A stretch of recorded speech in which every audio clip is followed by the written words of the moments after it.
Hello friends, welcome to Indian investment academy. हम बात करने वाले हैं रेलवे स्टॉक्स की रैली के बारे में।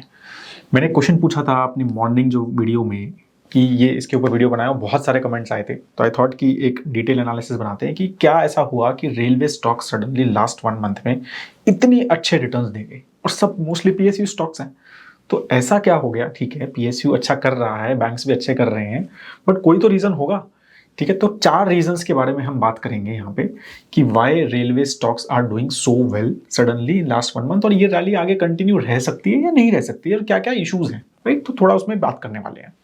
तो before that I just want to tell you, अगर आपने अभी तक investindia.in वेबसाइट हमारी नहीं देखी है तो प्लीज जरूर देखिए। वहां पे अभी भी winter coupon code with 40% discount model portfolios पे, स्टॉकोमीटर पे, फंडोमीटर पे, जिसमें हम बहुत सारी रिसर्च करके रखते हैं। स्टॉकोमीटर पे आप स्टॉक्स का रिसर्च कर सकते हैं, देख सकते हैं 300 कंपनीज हम रेट और रिव्यू करते हैं हर क्वार्टर में, बहुत डिटेल एनालिसिस करते हैं, तो वो जरूर देख सकते हैं। तो उसमें 40% डिस्काउंट है विंटर कूपन कोड के साथ में, आपको एक कॉम्प्लीमेंट्री हुडी भी हमारी तरफ से मिलेगी। तो पहले बात करते हैं कि क्या कैसी रैली हुई, हुआ क्या। ठीक है, तो अगर आप अब आई एम श्योर आप मेरा स्क्रीन देख पा रहे होंगे, तो यू कैन सी राइट कि ये है सब रेलवे स्टॉक्स, और आप देखोगे अचानक से राइट अक्टूबर एंड से एक बहुत ही अच्छी रैली हुई है, राइट? इन मोस्टली ये सारे रेलवे स्टॉक्स हैं, और सब के सब जो हैं they are all public sector companies. और रेलवे वीएनएल है, रेलटेल है, टेक्समैको है, आईआरएफसी है, इरकॉन है, राइट्स है, और इंडियन रेलवे आईआरसीटीसी तो पता ही है आपको। ठीक है, तो यहाँ पर अगर हम देखें तो यू विल सी कि the kind of returns, right? Texmaco ने 117% रिटर्न दिए लास्ट 1 ईयर में, राइट? इरकॉन ने 62% रिटर्न दिए लास्ट 1 ईयर में, आईआरएफसी ने 44% रिटर्न दिए हैं। ठीक है, और राइट्स ने 40% रिटर्न दिए हैं। ठीक है, तो बहुत ही ज़्यादा अच्छे हमारे ये रिटर्न बेसिकली रहे हैं, और रेलवे विकास ने ऑलमोस्ट 136% रिटर्न दिए हैं लास्ट 1 ईयर में, और ये जो मेजर रिटर्न है लास्ट 1 मंथ में आए हैं मोस्टली सभी के। तो ये क्यों इतनी अच्छी रैली हुई है, तो इसके हम रीज़न देखते हैं। तो फर्स्ट रीज़न जो है, थर्ड रीज़न पे ध्यान ज़्यादा देना, क्योंकि वो मेजर रीज़न है कि लास्ट 1 मंथ में ये रैली क्यों हुई है, जो मुझे लगता है। अगेन एग्जैक्ट रीज़न कोई पता नहीं कर सकता है ठीक है, तो फर्स्ट रीज़न जो है वो डेफिनेटली है कि नेशनल रेल प्लान विजन 2030 एक गवर्नमेंट आई थिंक मार्च 2022 में निकाला था एक वाइट पेपर, जिसमें उन्होंने 2030 तक का टारगेट मतलब बताया था कि हम क्या क्या करने वाले हैं ओवरऑल रेलवे सेक्टर में, और काफ़ी अच्छे एक क्लियर टारगेट बताए थे कि 2030 में हम ये करेंगे वो करेंगे। सबसे इंपॉर्टेंट है कि 45% जो है उसमें रेलवे का शेयर इन द फ्रेट। ठीक है, जो भी पूरा सप्लाई चेन है, मतलब लॉजिस्टिक्स है, उसमें 45% दे वांट, अभी शायद 27 है, तो 45% शेयर लेके जाना है उनको रेलवे का इन द ओवरऑल लॉजिस्टिक्स में, राइट? तो फ्रेट पे काफ़ी फोकस था कि डेडिकेटेड फ्रेट कॉरिडोर तो बन ही रहे हैं, उन पे भी क्लियर थी कि कितना बढ़ाएंगे, right? Passenger corridors, fast corridors, train की स्पीड बढ़ाएंगे, हम डबल करेंगे, राइट? तो बहुत सारी क्लियर ऑब्जेक्टिव्स के साथ वो प्लान जो है वो 2030 में गवर्नमेंट ने निकाला था।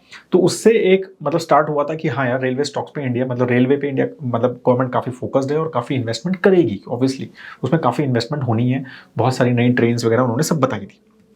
फिर सितंबर में एक national logistics policy prime minister ने लॉन्च की थी, एंड आई एम श्योर आप काफ़ी सारी बात हुई थी उसके बारे में, तो उसमें भी काफ़ी ज़्यादा रेलवे के ऊपर बात हुई थी। तो सबसे इंपॉर्टेंट उसमें जो बात हुई थी वो ये थी कि logistic cost as a percentage of GDP जो है वो इंडिया का अराउंड 14 to 18% है, उसको रिड्यूस करना है वो 8% पे, 16% है, 8% हाफ करना है उनको। ठीक है, तो वो 2030 का टारगेट लिया है उन्होंने उसका भी। तो मतलब वो लॉजिस्टिक कॉस्ट कम कैसे होगी? ऑब्वियसली रेलवे एक सबसे सस्ता जो है मीडियम ट्रांसपोर्ट है। ठीक है, तो उनका वही फोकस है कि भाई रेलवे पे ज़्यादा फोकस करो। ठीक है, ट्रेन्स को डबल स्पीड करो, अराउंड 25 किलोमीटर पर आवर की स्पीड है एवरेज, उसको 50 किलोमीटर पर आवर की स्पीड करनी है। ठीक है ना, तो काफ़ी सारी चीज़ें उस पर था कि ये जो है फोकस शिफ्ट होगा, जो हमारा लॉजिस्टिक है सेक्टर वो रेलवे की तरफ शिफ्ट करने का क्लियर उनका मैंडेट और पॉलिसी पे आया था। ठीक है ना, तो ये 2 मेन रीज़न मतलब जो इसकी तरफ जा रहे थे, बट लोगों को रीज़न नहीं मिल रहा था कि भाई ठीक है तो पीएसयू ना अल्टीमेटली। तो वो रीज़न मिला, आई थिंक एक मिंट की रिपोर्ट आई अक्टूबर 25 24 के आसपास। उसमें क्या आया कि सेंटर ने बोला, क्योंकि अभी उनके टारगेट्स तो मीट हो नहीं रहे हैं सेंटर के। किस चीज़ के टारगेट मीट नहीं हो रहे? भाई उनको जो पैसा इकट्ठा करना है, मतलब अपना शेयर बेच के कंपनीज में से, जैसे LIC उन्होंने वो किया, तो वैसा उन्होंने मतलब they want to sell stakes in the PSUs। ठीक है, टू द प्राइवेट सेक्टर। ठीक है, तो वो उनको एक पैसा इकट्ठा करना है, डिसइन्वेस्टमेंट टारगेट जो बोलते हैं वो उनके मीट नहीं हो रहे हैं। तो उसके ऊपर एक न्यूज़ आई, अब अगेन सोर्सेज से है, क्लैरिटी नहीं है न्यूज़ में, बट आई कि काफ़ी सारी लिस्टेड रेलवे फर्म्स जो हैं, गवर्नमेंट जो है वो चाहती है कि उनका उनमें से काफ़ी सारा शेयर जो है वो बेचे। ठीक है, और दूसरे जो डायरेक्टर्स हैं, प्राइवेट कंपनीज के डायरेक्टर्स उसमें आए एंड देन दे थिंक कि इसको कैसे बढ़ाया जाए। ठीक है, और उसमें उन्होंने कंपनी के नाम भी दिए, तो रेल विकास निगम जो है, ठीक है, इरकॉन है, राइट, रेलटेल है, ठीक है, IRFC है। तो इन सब के उन्होंने नाम भी बताए कि भाई इन सब में हम गवर्नमेंट का प्लान चल रहा है, डिस्कशन चल रहा है कि they want to sell their stake. तो इससे मार्केट एक्साइट होना शुरू हो गया है थर्ड रीजन से।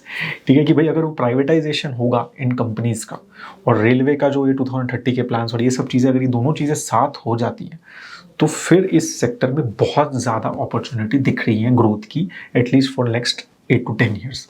ठीक है ना, तो मार्केट जो है उसके बाद रिएक्ट करना शुरू हुआ and then suddenly October end से you could see that rally जो मैंने आपको चार्ट इनिशियली दिखाया था। ठीक है, फोर्थ रीजन है कि एक्चुअली इन सब स्टॉक्स ने, रिटर्न्स की बात नहीं कर रहा हूं मैं, but overall as a company कुछ कंपनीज बहुत ही अच्छा परफॉर्म किया है। ठीक है, तो वो भी हमें देखना है कि मतलब profit percentage, profit growth perspective से, ठीक है, और क्या कहते हैं सेल्स ग्रोथ पर्सपेक्टिव से, उनकी जो ऑर्डर बुक है, उन सब चीज़ों के ऊपर भी हम बात करने वाले हैं। ठीक है, तो जैसे रेलटेल का मैं एग्जांपल यहाँ पर देखता हूँ, देखो अगर आप स्क्रीन देख रहे हैं मेरा, तो यू कैन सी राइट कि 5 ईयर्स में 12.7% का मतलब गैगर ग्रोथ है उनका सेल्स का, राइट, और 10% और 3 ईयर्स में 23% का प्रॉफिट ग्रोथ है। तो कंपनी हैज डन वेल। ठीक है, और पी पे क्या चल रही है 21, अभी तो वो भी तो ग्रोथ बहुत ज़्यादा हुई है, उसके बाद भी 21 के पी पे है, राइट। अगर हम सिमिलरली देखें for the other companies as well, IRCON का देखें तो वो भी आप देखेंगे, राइट, 3 ईयर्स में 15% का कैगर है रेवेन्यू ग्रोथ का। ठीक है, और ऑलमोस्ट 10% का कैगर है प्रॉफिट ग्रोथ का। ठीक है, तो company again is at 8.5 PE only, even after this kind of rally जो मैंने बोला लास्ट 1 मंथ में। ठीक है, और अब हम डिटेल में जो है बात करने वाले हैं रेल विकास निगम, ठीक है, जिसने सबसे अच्छे रिटर्न दिए हैं और सबसे ज़बरदस्त रैली दी है, और आप यहाँ पर देख भी सकते हैं।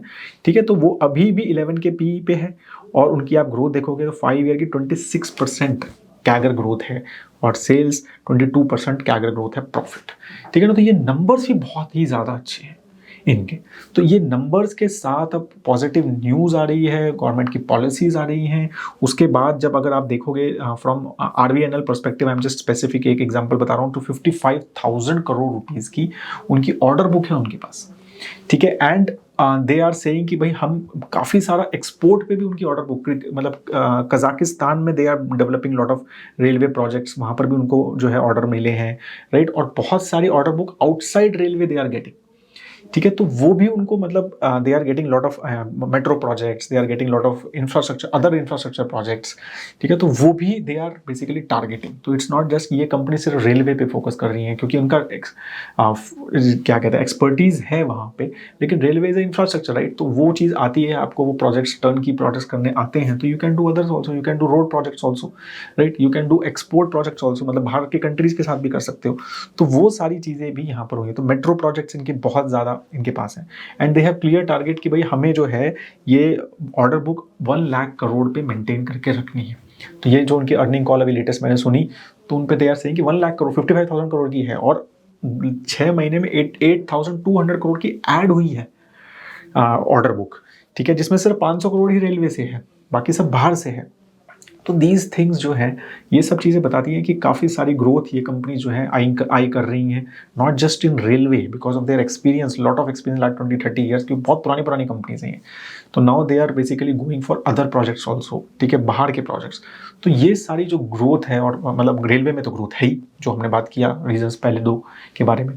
तो इस सब की वजह से मार्केट सडनली गॉट एक्साइटेड कि भाई ये जो चीज़ें हैं ये जो है आगे अच्छा रेवेन्यू हमें शायद, मतलब अच्छा प्रॉफिट हमें देगा। बट अल्टीमेटली क्या ये सस्टेनेबल है, नहीं है, तो ये सारी चीज़ें हमें समझनी है कि ultimately these are PSUs, right. तो हमें पब्लिक सेक्टर यूनिट्स की इनएफिशिएंसीज को समझना है, गवर्नमेंट का क्या फोकस है, क्या प्राइवेटाइजेशन पे एक्चुअली फोकस है या नहीं, क्योंकि यू नो दैट बहुत सारी चीज़ें डिसइन्वेस्टमेंट के टारगेट हमेशा बीट, लगातार मिस हो रहे हैं गवर्नमेंट के, राइट। तो वो कितना फोकस है, कैसे करेंगे, राइट। तो हमें वो सारी चीज़ें भी समझनी है, इनकी ग्रोथ पे फोकस करना है। हाँ, ये कंसिस्टेंटली ऐसे ही ग्रो कर रहे हैं क्या, जैसा लास्ट 3-4-5 साल में देख रहे हैं हम, तो वो भी अगर इस तरह से कर रहे हैं और आगे अगर प्राइवेटाइजेशन कुछ बात होती है तो आपको अच्छे नंबर्स मिलेंगे। बट बिग थिंग इज कि यू शुड नो कि ये सब मोनोपोलिस्टिक ऑर्गेनाइजेशन है। धीरे धीरे अगर ये प्रोजेक्ट्स प्राइवेट कंपनीज को भी मिले and they also enter Escorts, ठीक है, मैंने एक वीडियो बनाया था, तो they have entered into railway segment और काफ़ी अच्छा ग्रो कर रहा है। तो more and more private players will also start entering, they will also start competing. तो फिर then how will these company, because अभी तक तो मोनोपोली थी, मोस्टली जो नॉमिनेशन बेस पे प्रोजेक्ट मिल जाते थे कि ठीक है प्रोजेक्ट आया, लो तुम्हारा प्रोजेक्ट, तो बिड नहीं करते थे ये मोस्टली प्रोजेक्ट्स पे रेलवे वगैरह के। But now they will start bidding, तो other will start bidding, private players भी आएंगे, ठीक है। तो उनके साथ कैसा compete कर पाएंगे, ये ग्रोथ जो लास्ट 4-5 साल में आई है वैसे आगे भी आएगी क्या, वो बहुत बड़ा क्वेश्चन मार्क इनके ऊपर हमेशा रहेगा, ठीक है। तो वो चीज़ पे फोकस करते रहिए कि कैसा चल रहा है, और अगर आपको लगता है बिजनेस अच्छा है और आगे भी है और एक मोट है कंपनी में जो सस्टेनेबल है और प्राइवेट प्लेयर्स उसको नहीं क्रिएट कर सकते, तो फिर बात कर सकते हैं, हम इन्वेस्टिंग की सोच सकते हैं, शॉर्ट लिस्टिंग में रख सकते हैं, वो सब चीज़ें देख सकते हैं, ठीक है। तो have a great time ahead. I hope video अच्छा लगा, लाइक कीजिए, ज़रूर लाइक कीजिए, ठीक है। और अगर आपको वीडियो बहुत ही अच्छा लगा तो शेयर भी ज़रूर कीजिए अपने फ्रेंड्स फैमिलीज़ में या अपने सोशल मीडिया चैनल्स पे, ठीक है। और इस टाइप की वीडियोज़ के लिए बने रहिए आप यज्ञ इन्वेस्टमेंट अकेडमी चैनल पे, सब्सक्राइब ज़रूर कीजिए अभी तक सब्सक्राइब नहीं किया है, और investYajna.in वेबसाइट पे ज़रूर जाइए। बहुत सारी 300+ कंपनीज हम रिव्यू करते हैं, रिसर्च करते हैं। स्टॉकोमीटर में मॉडल पोर्टफोलियोज़ पे भी आप देख सकते हैं, जो अगर आपको एक स्टैंड अलोन पोर्टफोलियोज़ जो आपको फॉलो करने हैं या समझना है कि पोर्टफोलियो कैसे बनते हैं, तो वो बहुत ही अच्छा प्रोडक्ट है हमारा। तो विंटर कूपन कोड के साथ you can check them as well. Have a great time ahead दोस्तों, जय हिंद।